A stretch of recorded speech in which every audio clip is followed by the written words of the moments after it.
story time about how I got caught skipping school almost every day of my senior year. So our school had just started this new thing where you fill out all your contact information online.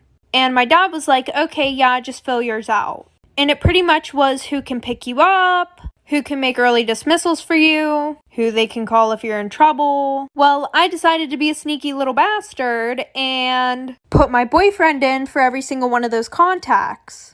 I would start school around 7:30 a.m. and I would go to the nurse's office at like 9 a.m. and she would call and my boyfriend would act like my dad and be like, okay, yeah, just let her drive home. Well, my guidance counselor noticed after about 3 months of me never being at school. So she called the number hoping to speak to my dad. But instead she got my boyfriend. And he just thought it was a random person, so he didn't act like my dad. Because neither of us knew. Like for part 2. Okay, part 2. Okay, so pretty much what happened after that is she called and like she found out that it wasn't my dad. And then she went digging and like she like called my sister to the office and she was like, what's your dad's phone number? And my sister was like, why? Like, don't you guys have it already? And I also put the same numbers for my sisters so that way in case this day came, then, you know, it wouldn't look suspicious. Well, I don't know what she threatened my sister with, but she scared the hell out of her, so she gave her my dad's number. And so my sister told me whenever she got home, so I went to school the next day. And it was like a surprise party whenever I walked in the office. The dean was there, the principal was there, and my guidance counselor. So I got in trouble and then they were like, oh, we're calling your dad. So what did I do? I left before they called him. Extremely toxic best friend story time. So when I was in 8th grade, there was this boy. And this boy would go around telling almost every girl that he liked her. And I was one of those girls. And he would do stuff with all of us. And there were like 11 of us. So we all hated each other. Especially this one girl, and we're gonna call her Abby. And every time we saw each other, we would be super mean to each other. Well, a year passed, we stopped talking to this kid. And I bumped into her at homecoming and basically apologized. So after that, we became best friends. And everything was good until every time I told her about a guy, she would start talking to them. Like this one boy that I was Snapchatting and talking to, she accidentally sent nudes to him and said, oh, sorry, I meant to send them to my boyfriend. So then she called one of my other best friends and said, no, it actually wasn't an accident. And of course he told me because he was my best friend. So I was like, whatever, and stopped talking to the boy. And she did it again, like for part 2. Extremely toxic best friend part 2. So pretty much her excuse for that was, oh, well, he said that he was gonna leak my nudes if I didn't send him them again. Which was a lie because literally half the school already had her nudes. So then I started talking to this other boy. And he lived like right down the street from her. So she was like, if you want to go to his house, you can. And I was like, are you sure? And she said, yeah, just go tell my mom.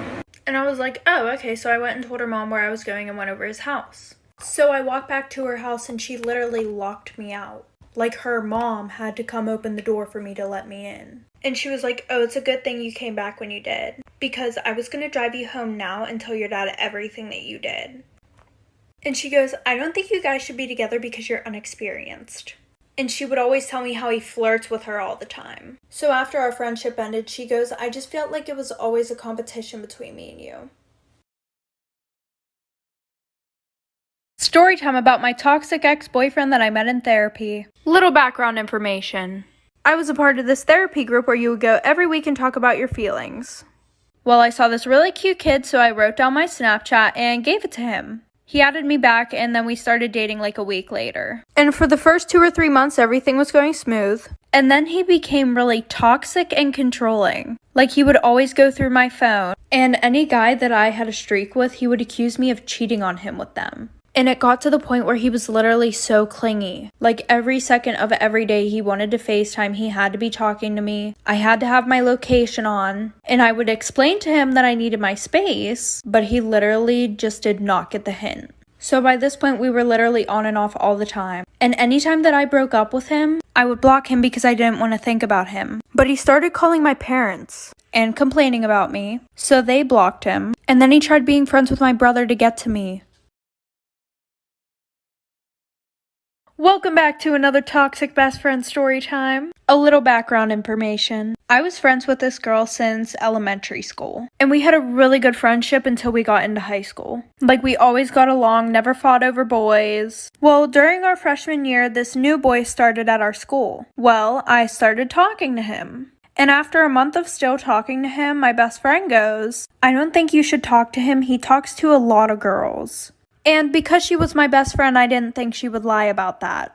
I believed her and I stopped talking to him. Well, that weekend, I went over her house. And when I walked in her room, she goes, "Oh, say hi." And who else is on the phone but the boy she told me not to talk to? So after they got off the phone, I was like, "Let me guess, you told me to stop talking to him because you liked him." And she goes, "Yeah, I just knew that if I told you I liked him, you wouldn't stop talking to him." So that night, we went to a party and he was there. And things started to go south, like for part 2. Part 2 to my most recent toxic best friend story time. Little background information. I told him the reason why I didn't want to talk anymore was because I just didn't want a relationship. So we get to the party and him and his friends were there, so she went over to them. And I went and talked to other people because I just didn't want it to be awkward. Well, an hour later, we all met up again, and I started having a conversation with him. Well, I guess my best friend didn't like that, so she started embarrassing me in front of everybody. So she starts talking about how my clothes don't fit me right and I look like a blah, and how my boobs are so much smaller than hers, and how I don't have an ass. Literally in front of everybody, just embarrassing herself. And me. So after that, she went to the bathroom to throw up because she had way too much to drink. And him and I started talking. And he was like, "Why wouldn't you just tell me that you didn't like me?" And I was like, "What do you mean? I just didn't want a relationship." He goes, "Oh, well, she just told me that you like somebody else." So that was the last straw and I just left her at the party. Toxic ex-boyfriend story time. So I was a junior in high school, and I had just gotten out of a 4-year relationship with this one guy. Well, I started to see him date around, so I thought I should do the same. I started dating this new guy who was known as the biggest player. Since I just got out of a long-term relationship, we decided to take things slow. We both went to different schools. So we both had separate proms. And of course we both asked each other. So his prom came around first, so we got a shore house with his friends. And before we left, he bought me 2 dozen roses. This man has never bought me anything. And my mom was like, that's strange. I know exactly what he's trying to do with you. I now see that may have been a warning. But did I listen? No. After prom, we went to the shore house and he tried to make it happen. I said no. The next morning, we both left. It was a Saturday because I had dance and he had baseball practice. He went back to the shore house that night and I didn't hear from him all weekend, like for part 2. Part 2 because y'all are impatient and gotta go to sleep.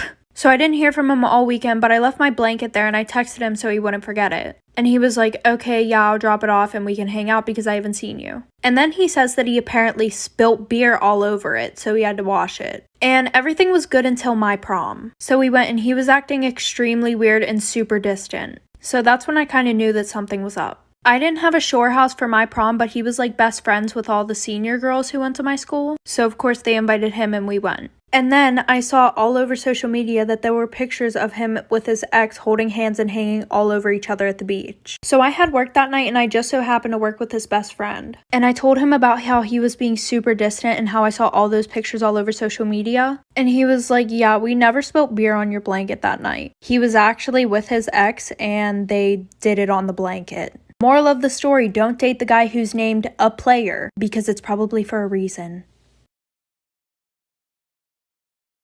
Story time about how I was the side chick. So it was my freshman year and I had just moved to a new school. And I lived next to this senior boy. You know, the one that thinks you're good enough to do stuff with but not good enough to date? Yeah, that one. Well, we both were on the same bus and I thought he was really cute, so I asked him for his Snapchat. And I got it. So we started talking a lot and we would always talk about me sneaking over his house because my parents were super strict. So homecoming night, I saw him grinding with this girl, but I didn't exactly think anything of it because literally everybody was just being passed around. Well, I went home after, and at like 2 in the morning, I got a text from him saying to come over. So I went over there, we did the dirty, and then I started to go over there almost every other night. At 2 in the morning? And there was this one girl that I got really close with. And I told her all about the situation, but I didn't tell her till like 3 months after it was happening, because he told me not to tell anybody, of course. And she goes, "You know he has a girlfriend, right?" So I felt really bad and confronted him, like for part 2. Part 2 of me being the side chick. So that night he had asked me to come over again. And I went over there, but it's not what you think it was for. I got over there and I was like, when were you gonna tell me you had a girlfriend? Literally, this comment made me want to throw up. He goes, "What do you mean? I thought you knew." So I was like, "No, I actually didn't." And he goes, "So does that mean you don't want to come over anymore?" He goes, "I really liked you, and I was gonna break up with my girlfriend for you." Which I know this is so bad, but that made me happy because I had the biggest crush on him. But then I just left. And the girl that he was dating was a senior. And I asked my friend for her Snapchat so I could Snapchat her. So I did, and I told her everything that was going on. And somehow it got flipped around on me. Her saying that I was obsessed with her boyfriend. And then she got the nudes that I sent her boyfriend and sent them around the whole school. My new school. Moral of the story, if he says he's single, make sure he's actually single.